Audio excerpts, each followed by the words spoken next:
اور ہم نے موسیٰ کی طرف وہی بھیجی کہ ہمارے بندوں کو راتوں رات نکال لے جاؤ، پھر ان کے لیے سمندر میں لاٹھی مار کر خشک رستہ بنا دو، پھر تم کو نہ فرعون کے آ پکڑنے کا خوف ہوگا اور نہ غرق ہونے کا ڈر۔ پھر فرعون نے اپنے لشکروں کے ساتھ ان کا تعاقب کیا تو سمندر کی موجوں نے ان پر چڑھ کر انہیں ڈھانک لیا، یعنی ڈبو دیا، اور فرعون نے اپنی قوم کو گمراہ کر دیا اور سیدھے رستے پر نہ ڈالا۔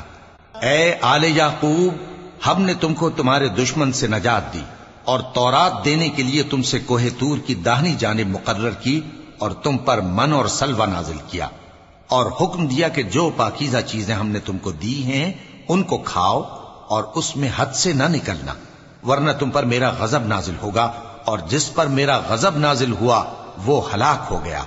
اور جو توبہ کرے اور ایمان لائے اور عمل نیک کرے پھر سیدھے رستے چلے، اس کو میں بخش دینے والا ہوں۔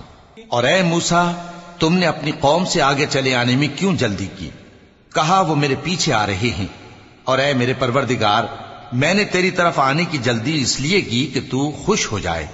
فرمایا کہ ہم نے تمہاری قوم کو تمہارے بعد آزمائش میں ڈال دیا ہے، اور سامری نے ان کو بہکا دیا ہے۔ اور موسیٰ غصے اور غم کی حالت میں اپنی قوم کے پاس واپس آئے اور کہنے لگے کہ اے قوم، کیا تمہارے پروردگار نے تم سے اچھا وعدہ نہیں کیا تھا؟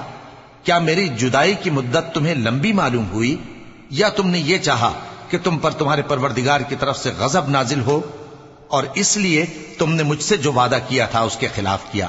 وہ کہنے لگے کہ ہم نے اپنے اختیار سے آپ سے وعدہ خلافی نہیں کی، لیکن ہم ان لوگوں کے زیوروں کا بوجھ اٹھائے ہوئے تھے، پھر ہم نے اس کو آگ میں ڈال دیا، اور اسی طرح سامری نے ڈال دیا۔ تو اس نے ان کے لیے ایک بچڑا بنا دیا، یعنی ایک بے جان جسم جس میں گائے کی سی آواز تھی۔ تو لوگ کہنے لگے کہ یہی تمہارا معبود ہے اور یہی موسیٰ کا معبود ہے، مگر وہ بھول گئے ہیں۔ تو کیا یہ لوگ نہیں دیکھتے کہ وہ ان کی کسی بات کا جواب نہیں دیتا اور نہ ان کے نقصان اور نفع کا کچھ اختیار رکھتا ہے؟ اور ہارون نے ان سے پہلے ہی کہہ دیا تھا کہ لوگوں، اس کے ذریعے تمہیں فتنے میں ڈال دیا گیا ہے، اور تمہارا پروردگار تو رحمان ہی ہے، تو میری پیروی کرو اور میرا کہا مانو۔ وہ کہنے لگے کہ جب تک موسیٰ ہمارے پاس واپس نہ آئیں ہم تو اس کی پوجا پر قائم رہیں گے۔ پھر موسیٰ نے ہارون سے کہا کہ اے ہارون، جب تم نے ان کو دیکھا تھا کہ گمراہ ہو گئے ہیں تو تم کو کس چیز نے روکا تھا؟ یعنی اس بات سے کہ تم میرے پیچھے چلے آؤ، بھلا تم نے میرے حکم کے خلاف کیوں کیا؟